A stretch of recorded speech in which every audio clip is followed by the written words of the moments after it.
네, 안녕하십니까. 한국사 박용서입니다. 여러분과 같이 한국사 능력 검정 시험 심화 과정 강의를 담당하고 있는데요. 이 한국사 능력 검정 시험에 대해서 간단하게 소개 좀 해드리고 강의를 진행하도록 하겠습니다. 우선 이 시험에 대한 대략적인 개요를 좀 설명을 좀 드릴 거고요. 그리고 시험 요강과 이 자격증 활용 용도 그리고 강의 진행 방식에 대해서 설명을 드리도록 하겠습니다. 한국사 능력 검정 시험에 대해서 말씀을 드리도록 하겠습니다. 자, 이 한국사 능력 검정 시험은 2005년부터 실시가 됐습니다. 2005년부터 지금 한 50여 해에 걸쳐 가지고 진행되고 있는 시험인데요. 기존의 교육 과정에서 한국사 비중이 2000년도 이후에 점차 축소가 되고 있는 그런 상황이었었죠. 주변 국가들의 역사 왜곡 이런 부분들도 여러 가지 한국사 교육의 난제로 떠오르고 있었던 거죠. 자, 이상 안 되겠다. 그래서 한국사에 대한 새로운 패러다임을 혁신하고요. 한국사 교육에 대한 위상을 강화하고 또 학교 교육에서의 역사 교육의 필요성이 대두가 되고 있는 시점에서 국사편찬위원회에서 주관해서 한국사 능력 검정 시험을 국내뿐만 아니라 해외에서도 실시를 하게 됐습니다. 결과적으로 이 시험을 통해서 한국사의 저변 인구를 좀 늘리자라고 하는 그런 취지도 담겨져 있는 것 같습니다. 이 시험으로 인해서 여러분들이 각종 공무원 시험뿐만 아니라 여러 가지 기업체라든가 이런 부분에서도 많이 활용하고 있다라는 데서 그런 부분들은 우리가 확인할 수가 있는 것 같습니다. 자, 이 시험은요, 일단 현재 시험 실시 이후에 2번에 걸친 시험 개편 과정을 거쳤습니다. 종래 초급, 중급, 고급 세 급수 체제에서 시험이 실시가 됐는데요. 2020년 5월 47회부터는 2개 급수, 2개 급수로 바뀌었습니다.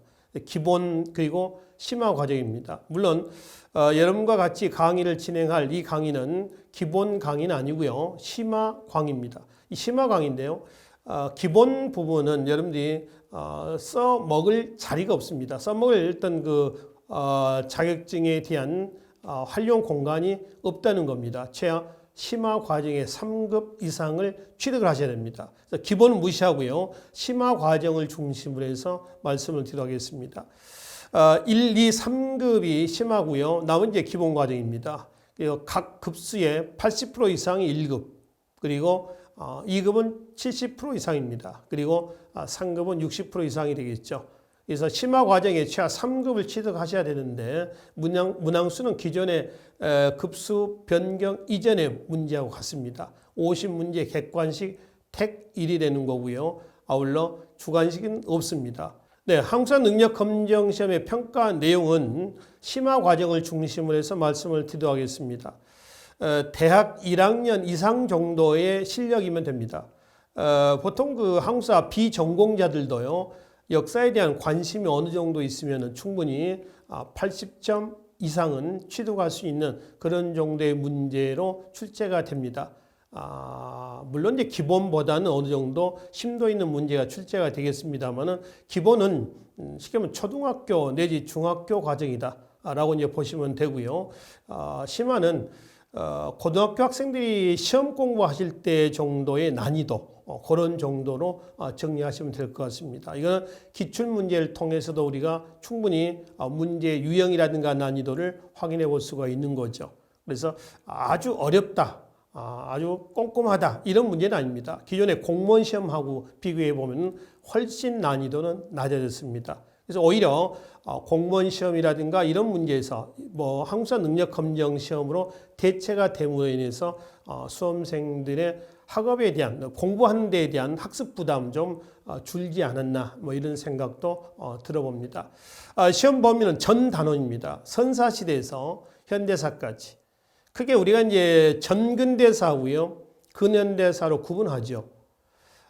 비중은 딱히 정해진 건 없습니다. 대략 전근대사 개항 이전까지 한 반 정도 출제된다라고 보시면 되고요. 개항 이후에 근현대사도 한 반 정도 출제가 됩니다. 딱히 정해진 건 없습니다만 매번 출제가 되는 부분이 있습니다. 특히 여러 나라 부분 있죠. 여러 나라. 그러니까 철기 문화를 토대로 합니다만은 여러 나라에 관련된 부여, 옥저, 동해, 3한 여기에 관련된 문제는 매회 한 번도 빠짐없이 출제가 되고 있다라고 하는 것이죠. 또 하나 있습니다. 고대사 부분에서 남북국 시대 때 통일신라와 발해입니다. 특히 정치사 파트에서 보면은 통일신라 때 신문항이 있습니다. 신문항의 개혁 정책은 반드시 출제가 됩니다. 강의 시간에 또 제가 말씀을 따로 드리도록 하겠습니다만은 왕권 강화 정책과 관련해서 출제가 되고 있다라고 하는 것도 기억을 좀 해두시고요. 자, 고려시대 중세입니다. 고려 정치사 파트에서 통일신라의 신문항과 같은 고려 광종, 과거제도라든가 노비양금법이라든가 여러 가지 연호 사용이라든가 등등의 일련의 이러한 개혁 정책 광종대 때도 여러분들이 기억을 좀 하셔야 됩니다. 자, 조선시대 때 들어와가지고 조선의 정치사 파트에서 보면은 영조와 정조가 나옵니다.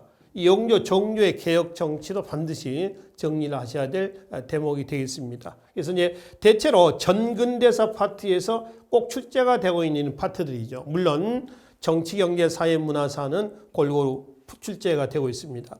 자, 근대 이후에, 그러니까 개항 이후로 본다면은 개항 이후에 정치사 파트에서는 이목을 난 이후에 정치 변천 과정이 있습니다. 대한제국까지 역사적인 흐름을 정리를 좀 하셔야 될 부분이고요.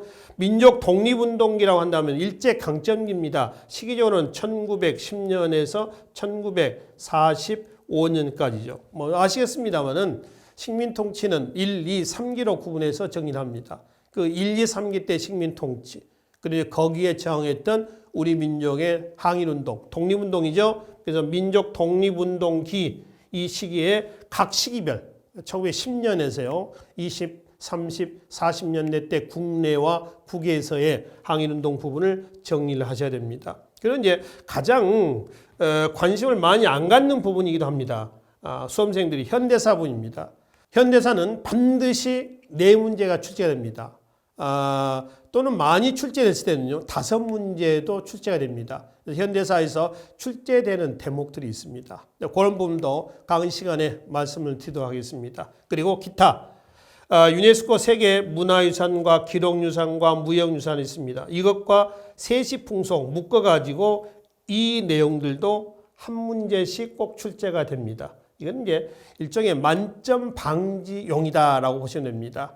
점수는 1점, 2점, 3점으로 배점이 되어 있는데 여기는 1점짜리가 배점이 됩니다. 의외로 많이 틀리거든요. 그래서 이 기타 부분에 있는 이 내용들도 우리가 강의 시간을 통해서 이 내용들도 확인하도록 하겠습니다. 자, 이 한국사 능력 검정 시험의 자격증 활용에 대해서 말씀을 드리도록 하겠습니다. 일단 취업 준비생 이 강의는 다양한 계층들이 강의를 들으실 겁니다. 취업 준비생들께서는 공기업 같은 경우 있죠. 이 공기업에서는요, 채용할 때 가산점을 부여합니다. 가산점의 부여의 어떤 점수대는 각 공기업마다 다를 수가 있습니다. 그래서 일단 가산점이 부여가 되고 있다. 그리고 공기업의 민간기업 있죠. 똑같습니다. 승진 내지 채용할 때 가산점이 부여가 됩니다. 필요한 자격증이 되는 것이죠. 그렇죠? 자, 입시생도 있죠. 물론 이 강의는 입시생들도 드실 분들이 계실 겁니다. 이 입시생들 일부 대학에서는 자격 내지 가산점이 부여되고요. 자격증 기본입니다. 기본을 한국사는 꼭 대학 수학능력시험에서 보셔야 되는 거예요. 아시죠? 그리고 가산점을 따로 플러스 알파에서 부여하는 대학이 따로 있어요. 이거 외에 한국사 과목이든. 그리고 이제 각군, 육해, 공군, 국군, 간호사관학교 있죠? 여기서도 가산점이 부여가 됩니다. 또 자격증을 요구하기도 하고요. 그 이제 고시생도 있죠. 우리가 얘기하는 이제 그 공무원 준비하시는 분들입니다. 거의. 군무원 같은 경우는 이미 한국사 과목으로 대체가 됐어요. 각 급마다 다릅니다만은 5급 응시생은 2급, 7급 군무원을 준비하시면 3급 이상을 취득을 하셔야 되고, 9급은 4급입니다. 4급은 이제 기본 과정에서 보시면 되겠죠. 2급 이상 취득을 하시면 한국사 능력 검정 시험입니다. 5급.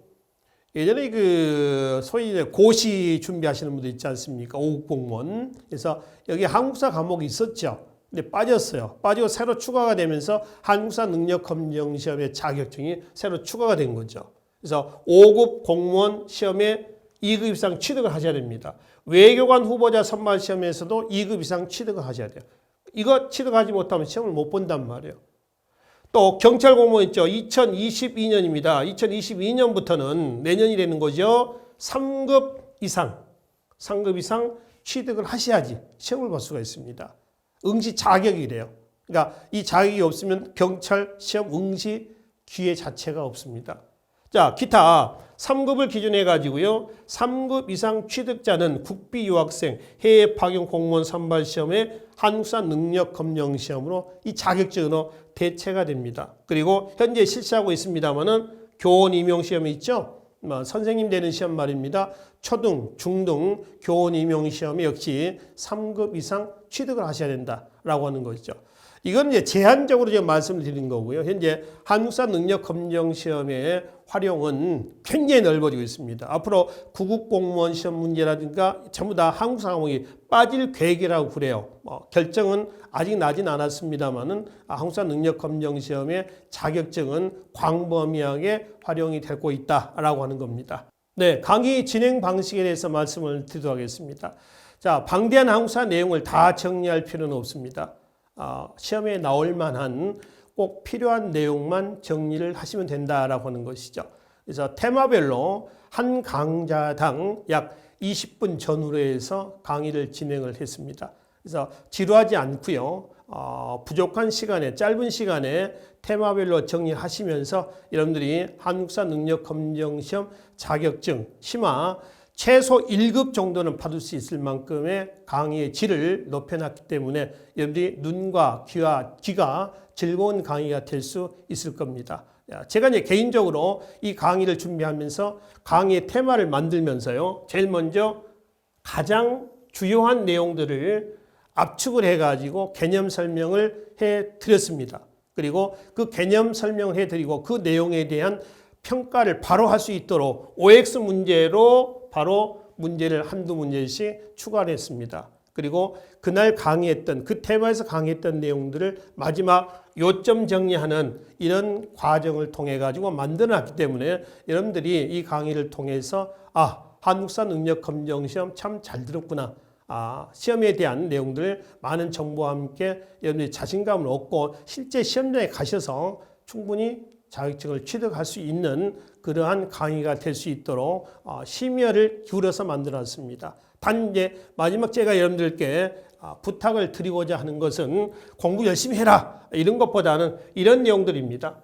여러분들이 그냥 한국사 역사 공부를 하기 위해서 자격증을 따기 위한 그런 공부 이런 공부보다는 이렇게 좀 해 주셨으면 하는 이런 거죠. 그렇죠? 특히 이겁니다. 한국사와 호흡을 같이 하는 공부 좀 해 주십사라고 하는 것을 부탁을 드리겠습니다. 아무쪼록 이 강의가 여러분들에게 좋은 인생의 터닝 포인트가 될 수 있는 그런 강의가 될 수 있기를 간절히 기원을 드리겠습니다. 여러분의 건승을 기원합니다. 화이팅!